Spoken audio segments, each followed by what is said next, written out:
Terima kasih Anda masih bersama kami di Sindo Siang bersama saya, Nata Arman. Pemirsa, sidang lanjutan gugatan pra-peradilan mantan Mendikbudristek Nadiem Makarim kembali digelar pada hari ini. Beragendakan jawaban pihak Kejagung atas gugatan Nadiem yang ditetapkan sebagai tersangka dugaan korupsi pengadaan laptop Chromebook.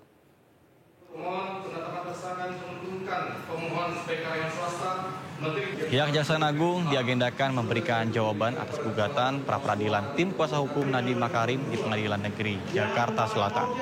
Dalam sidang perdana beberapa hari yang lalu, Nadiem mendapatkan dukungan dari 12 tokoh anti korupsi yang mengajukan pendapat tertulis amicus curiae.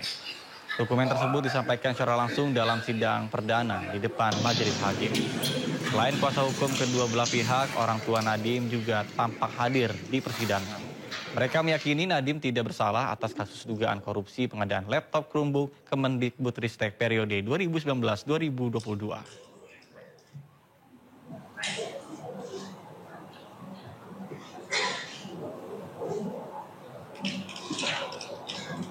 Menurut pemohon, penetapan tersangka menguntungkan pemohon sebagai karyawan swasta, Menteri yang telah sebagai berikut A. Surat dari Direktur Pendidikan kepada Kepala Kantor Keuangan dan Pembangunan dengan 2022 yang merupakan objek perbuatan dalam penetapan tersangka termohon terhadap pemohon.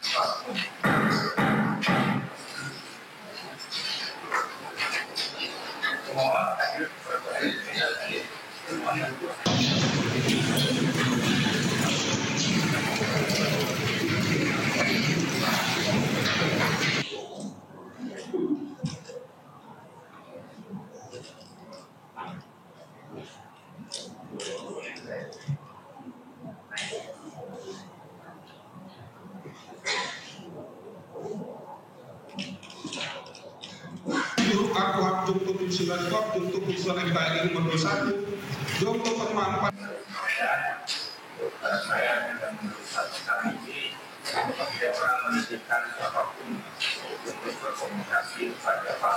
Istri Nadiem Makarim, mantan Menteri Pendidikan, Riset, dan Teknologi 2014-2019 hadir dalam sidang pra-peradilan di Pengadilan Negeri Jakarta Selatan untuk memberikan dukungan kepada Nadiem Makarim. Pertama-tama saya mewakili keluarga dan keempat anak saya bersyukur hari ini bisa mengikuti sidang pra-peradilan. Tentunya kami dari keluarga sangat meyakini integritas dan hati nurani Mas Nadiem. Kami juga yakin bahwa proses hukum akan berjalan dengan baik dan dengan benar. Dan kami mohon dukungan dan doa dari teman-teman semua. Mungkin itu aja. Terima kasih.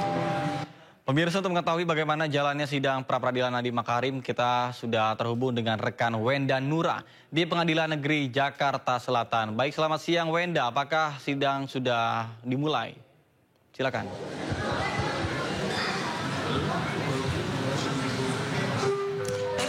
Neta dan juga pemirsa, sidang pra-peradilan ataupun sidang lanjutan pra-peradilan dari mantan Menteri Pendidikan Nadiem Makarim dengan agenda jawaban dari pihak termohon dalam hari ini dari pihak Kejagung saat ini memang sudah selesai dilaksanakan dan isi tanggapan dari Kejagung adalah penetapan Nadiem sebagai tersangka ini sudah sesuai dengan prosedur hukum dan sudah sesuai dengan alat bukti yang sah.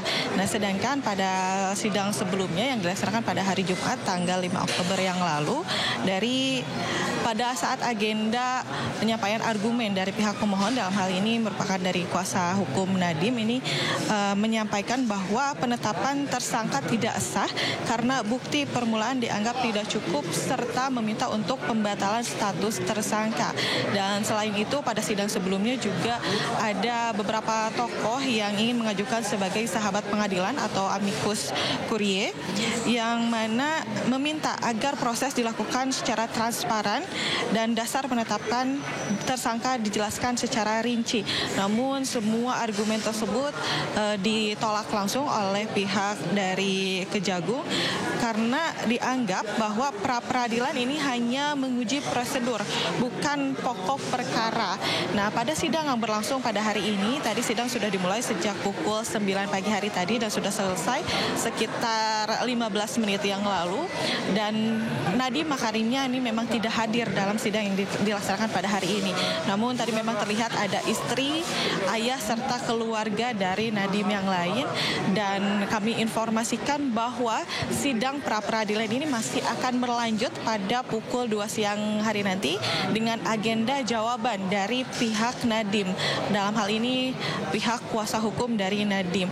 Tentunya kami dari Pengadilan Negeri Jakarta Selatan ini masih akan terus memantau jalannya persidangan yang akan dilanjutkan pukul 2 siang hari nanti, dan akan segera kami informasikan perkembangan terbarunya kepada Anda dan juga pemirsa di rumah. Nata.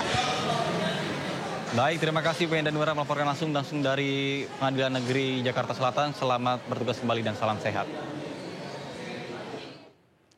Informasi lainnya pemirsa, polemik ijazah Presiden ke-7 Republik Indonesia Joko Widodo menemui babak baru. Pengamat kebijakan publik Bonatua Silalahi menemukan salinan ijazah Jokowi dari KPU yang identik dengan hasil temuan Roy Suryo.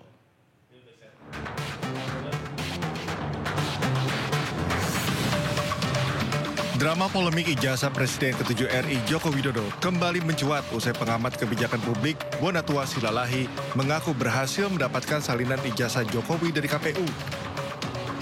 Setelah foto legalisir ijazah Jokowi diterima, Bonatua ungkapkan terdapat kesamaan data yang didapatkan Roy Suryo. Ia pun mantap mengungkapkan dengan adanya salinan legalisir ijazah ini menjadi bukti dalam menentukan kelanjutan kasus ijazah Jokowi. Karena saya pemohon tunggal, tapi karena saya pikir saya tidak sendiri, saya didukung oleh tim-tim Sentana dan Mas Roy Suryo, saya pikir saya harus mengajak mereka. Karena gimana pun ini kemenangan kita bersama, kemenangan rakyat. Benar, inilah satu-satunya untuk pertama kali dengan kebanggaan kita ya, rakyatnya menang. Mau minta ini susah banget. Saya meminta ini ke 8 kementerian, lembaga dan pemerintahan daerah. Ya. Ini mengalami penolakan dan dramatisir tadi. Ini sempat dilindungi oleh peraturan keputusan KPU 731 tadi. Tapi berkat dicabutnya undang-undang itu dikasihlah ini. Sementara itu, kuasa hukum Joko Widodo, Yaakob Hasibuan, menegaskan fotokopi ijazah yang diklaim sebagai ijazah palsu adalah tidak benar. Pihaknya tetap akan melanjutkan proses hukum yang sedang berjalan dan tak ada niat untuk mencabut laporan.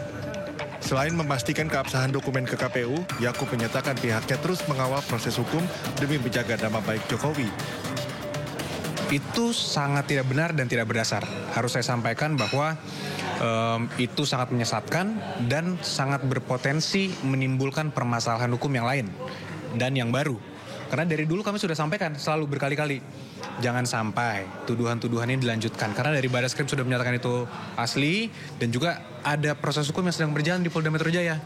Mengenai perkembangan ini mungkin dalam 1-2 hari ini kami akan berkoordinasi. Tentunya kami akan melihat kira-kira apa yang dapat kami lakukan. Penemuan salinan ijazah Jokowi memicu perhatian publik. Mengingat polemik mengenai keaslian dokumen tersebut sudah lama menjadi perdebatan di ruang publik. Dari Jakarta, Dilami Aulia, Wendra Nura, iNews melaporkan. Setelah memegang salinan ijazah Joko Widodo, pakar telematika Roy Suryo mengaku yakin ijazah Jokowi palsu. Selain itu, Roy Suryo CS juga mengklaim mengantongi temuan terkait dengan riwayat pendidikan Wapres Gibran Rakabuming Raka yang menurutnya bermasalah. Menurut Roy Suryo, dalam keterangan persnya di Solo, Jawa Tengah, logo dan teks di ijazah Presiden ke-7 Republik Indonesia Joko Widodo tidak lazim. Adapun salinan ijazah Jokowi didapatkan saat sebelum menghadiri aksi di depan gedung KPK Jakarta pada Kamis lalu. Dirinya mengaku mendapatkan dari Komisi Pemilihan Umum. Selain itu, Roy Suryo CS juga mengklaim bahwa mengantongi temuan terkait dengan riwayat pendidikan Wapres Gibran Rakabuming Raka yang menurutnya bermasalah. Soal anaknya, selain kami punya rencana menerbitkan Gibran's Black Paper, ya. Kenapa hitam? Karena sejarahnya ngawur, lebih gelap. Dalam Undang-Undang Pemilu nomor 7 tahun 2017, syaratnya di pasal 319 atau 619, ya, itu huruf R. 169, maaf, 169 huruf R. Syaratnya bukan perguruan tinggi, bukan apalagi S3, cukup SMA. Tapi syarat itu sangat vital. sudah kita cross check ke KPU, mau Anda pendidikan S1, S2, S3, dan sudah ada jurisprudensinya. Jurisprudensi itu kalau bahasa hukum, sudah ada ketentuan hukum yang pernah terjadi, dan itu harus dilakukan lagi di Surabaya.